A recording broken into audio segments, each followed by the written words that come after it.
Okay, so welcome to Altivar Machine. Just a brief overview and a brief recap for a lot of you on some of the products that we have inside our machine sector inside variable speed drives. Some changes that may have occurred that you might not have been aware of, but also a general overview of the range. I'll try and get through this relatively quickly. It's quite presentation sort of orientated. So first thing to mention is obviously EcoStruxure. EcoStruxure Machine, we talk about EcoStruxure and the benefits of EcoStruxure and the stack, the three levels between the apps and analytics, the edge control and connected products. All the connected products within inside the machine sector generating information, IoT information, that can be utilized by the edge control or passed through the edge control up to our apps and analytics level, where we can then do some smart things with that information, either locally or in the cloud. So looking at this stack, you can see the VSDs sit right in the middle of the bottom stack. So some of the key messages that we push with inside the EcoStruxure Machine, obviously digitization, real-time information being served up through the stack to be able to then make real-time decisions on that information and making your process, your application, your product more profitable and more effective. The flexibility side allows the products themselves to be utilized in a wide variety of applications. Rather than specific applications for specific products, we generally make our products quite wide-based, giving us the ability to be able to adapt to multiple machines and multiple environments.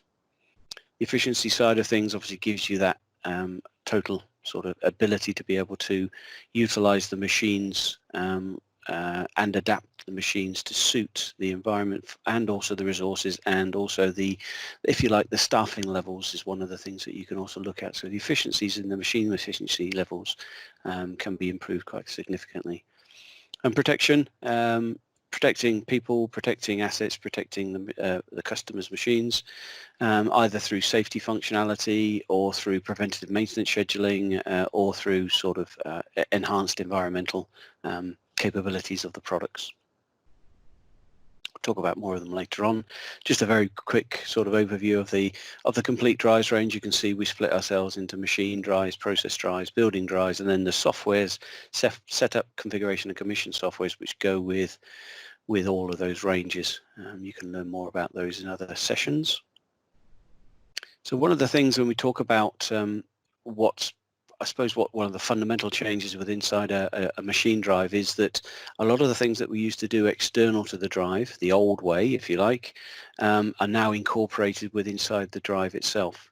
So you can see, things like ambient conditions, fan aging, main supply connectivity, IGBT thermostat, safety status. That's all been brought with inside the drive. Twofold. One, to obviously make the drive a little bit more effective with inside the application that it's being used, but also to give customers the ability to be able to reduce the amount of products they use with inside a machine. If I can embed my safety with inside the drive, then I don't need an external preventer maybe and external circuitry to be able to deal with the levels of safety. But also from the motor data, we're also now monitoring things that are going on with inside the motor itself. Again, to look at the life cycle of the application and look at life cycle of the motor. Energy consumption is obviously a big one. It's quite easy to understand why we would be looking at energy consumption. More and more now these prices are going up, and understanding what the overall equipment efficiency levels are depends on a number of factors, and one of the key factors obviously the energy consumption from that motor. As we say, 60% of energy is consumed in industry, and of those 60%, that 70% of that is consumed by motors. So a massive proportion of the energy used inside industry is actually going towards turning motors. So how we handle those motors and how we control those motors is quite important. We understand also the working hours, how long the drive's been working, how long the drive's been running or stopped. That can play into preventive maintenance scheduling, and also the percentage thermal state. understanding what's happening within the motor, preventing it from running into overload too long, and then damaging excessively the motor itself. And the number of stop-starts. Again, it's a sequence, especially if you're using different types of methods, that can have an impact on the heating effect within inside the motor. And then external application sensors, obviously that our our drives now have a lot more analog and digital inputs, which allows us to be able to pull information from external devices into the drive and then make decisions on those, so that the drive itself becomes sort of like centric to the actual application, the motor starting application, as opposed to just being part of the motor starting application. So this really gives you a sort of a breakdown as to the three levels. Understanding, it's showing an ATV 340 at the moment, but understanding it's a connected product. There's the edge control device, whether it's a small PLC or a large PLC, or it could be a data concentrator, one of our IoT boxes, and then feeding that information up for advisor, track and monitor, or a web server application on our assets.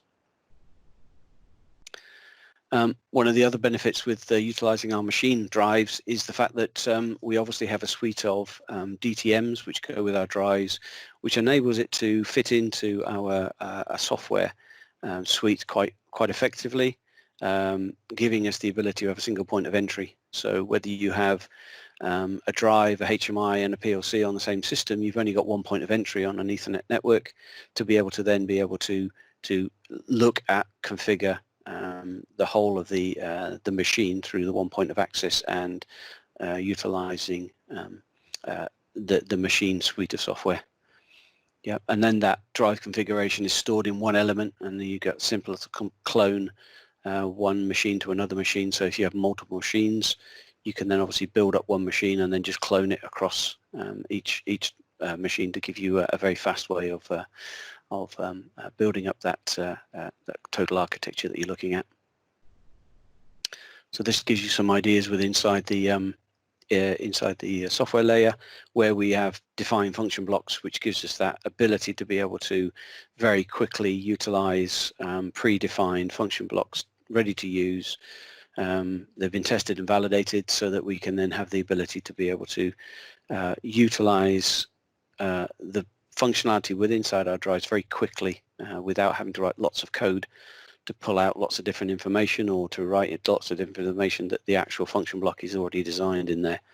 As I said, it's been tested and validated, and you have that for all our drives embedded inside the machine software levels.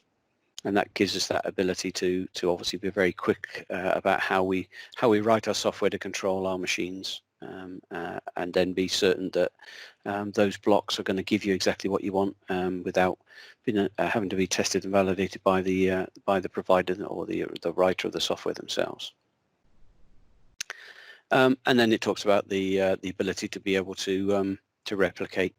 So the ability to be able to utilize the same address, no addressing required, because it's all done by tags. The tags inside the software link elements, whether it's a PLC, the PLC to the HMI to the VSD, they can all be tagged, and then just utilizing that tag once, in effect, talks throughout the machine at that level, rather than having to have separate addressing in a HMI, a separate addressing with inside the drive, and a separate addressing in the PLC. Utilizing tags gives us that ability to be able to utilize one tag for a common control interface, whether it's the HMI, the PLC, or the drive itself. And then having that commonality gives us that ability to be able to upload and download projects to different devices, different machines, if you like, and then very quickly cloning those machines, replicating those machines throughout. So we look at the machine drive series themselves. As we build in the drives themselves, we're built up of three types. So the basic machine is the ATV12. The more advanced, but we call it the simple and, if you like, advanced machine, is the ATV320, and I'll go into these a little bit more depth later on, and the ATV340 for high-performance machines, and I'll explain the differences between them. So firstly, the ATV12. This drive has been highly recognized in the market for a long time now as a premium offer, high-performing variable speed drive. It's very small, up to 2.2 kilowatts, 110 volt, 220 volt supply, giving us that capability of being able to control different types of motors. But it's a very robust design. It's been performing for a number of years, and is well guaranteed inside its sector. Some of the key things that you can get out of it, obviously multi-pack versions available on this ATV12, the straight-in-the-box programming tool, enabling you to be able to utilize the multi-loader to upload and download configurations inside the product itself without actually having to power up the device. So it's good for OEMs who need to maybe send a spare device to one of their customers on an application, maybe a breakdown, where it could be in a different part of the country. So ATV320, yeah, we're looking now a little bit more complex. As you can see here, different designs. We have 3 different designs: a compact, a book style, and the new IP65-66 style environment. That's just a representation of what can happen on the drive. You can see here they've actually fitted a graphic display on here, but it doesn't have to have a graphic display on there. It's just giving you options. There are 2 knockouts on there, which basically 22mm holes, which allows you to put in anything. In this case, they fitted a HMI, but it could be just as simple as having 2 push buttons in there, or a push button and select a switch. And the variant here is the isolator. IP66 if it's just a blank device, IP65 if you start fitting an isolator on the front, purely because the handle is only IP65. So the motor control, advanced speed control, is asynchronous and synchronous motor control, so embedded in the drives across the range. Unprecedented flexibility. You have two formats that we talked about, the different box designs to give you flexibility as to what you want to do in your panel or not, or externally in this case now with the IP65. All the drives work to 50 degrees C rating without straight out the box, and can go to 60 degrees C with a derating factor. So you have that ability, and they're all conformance coated boards, 3C3 and 3S2 compliance, to give you that dust and moisture ingress protection. Pretty much the highest on the marketplace as a standard product. Some of the target applications, pretty much the machines that use small machines up to 15 kilowatts, material handling, packaging machines, textile machines, hoisting applications, mechanical actuators and material working. So as you can see here, there's different types: 200 volts, 400 volts and 600 volts, giving that ability to go up to 15 kilowatts in the 3-phase systems. Synchronous and asynchronous I spoke to before. A variety of built-in functionality extends your machine capabilities, and safety is one of those things embedded in the drive. So the drive itself comes with 5 safety functions embedded in, certified. Also comes with ATV logic embedded. All of those functions, both the safety and the logic, is programmed through the same piece of software. That's the SoMove software, so you don't have to have different pieces of software to be able to do that. You can do it through the same, the one architecture, if you like, and that gives you the capability of obviously programming some logical features within inside the drive if you have a small machine, to do some local logic, and obviously get away from having to utilize external safety circuitry if you can utilize the internal safety functions. And as you can see here, it comes with CAN open and Modbus as standard as the 320, but you there have the ability to plug the standard field bus networks in, like Ethernet, Modbus TCP, IP, Profinet, EtherCAT, PowerLink. So you have that capability of plugging those in with an option card. And then obviously, as you talked about, the logic and the topology inside, as the little diagram on the right shows how it fits in within a sort of a small machine environment. And these environments on this side here, you'll see a lot of these pictures here. They come from our factory with what's called TVDAs, tested, validated, documented architectures. So they'll build a machine, whether it's a packaging machine or whether it's whatever the machine will be. There's a number of them being made over the life cycle of this product group, and then they'll test it, they'll validate it, and document it.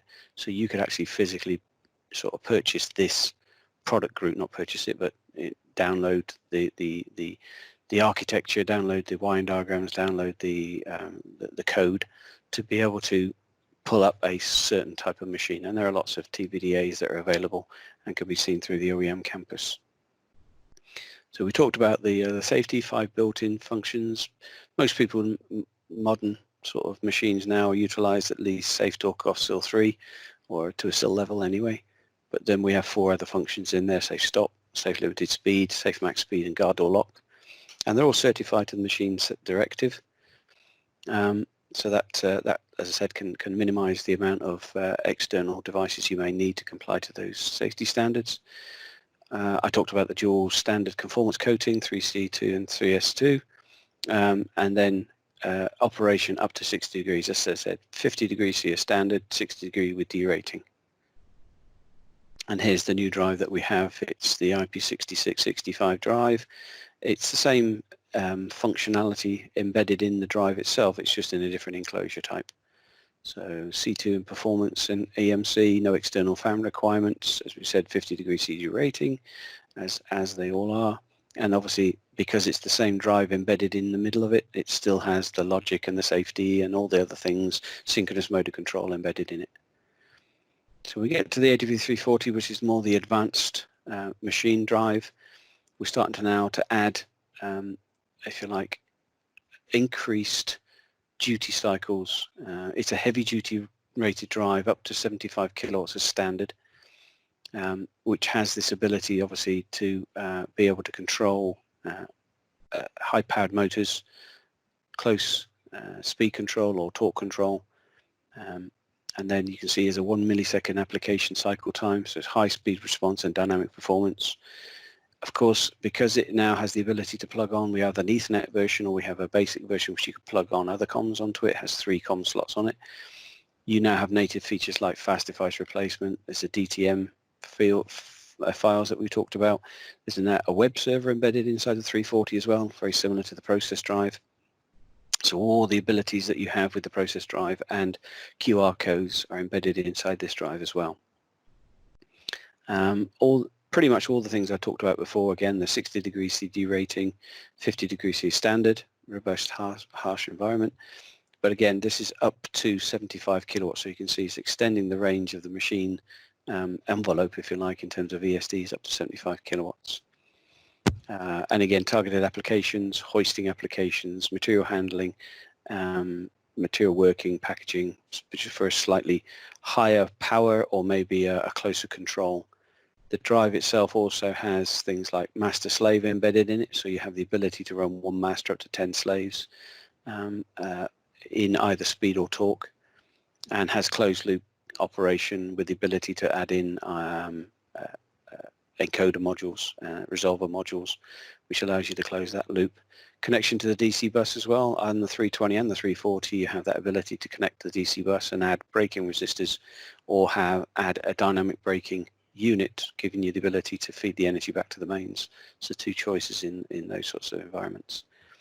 So it's an all-in-one solution, the ADV340. It's superior machine performance, reduced machine build costs due to the ability to simplify machine engineering with all the things we've talked about, sustained machine operation through comprehensive safety functions and sustainable productivity.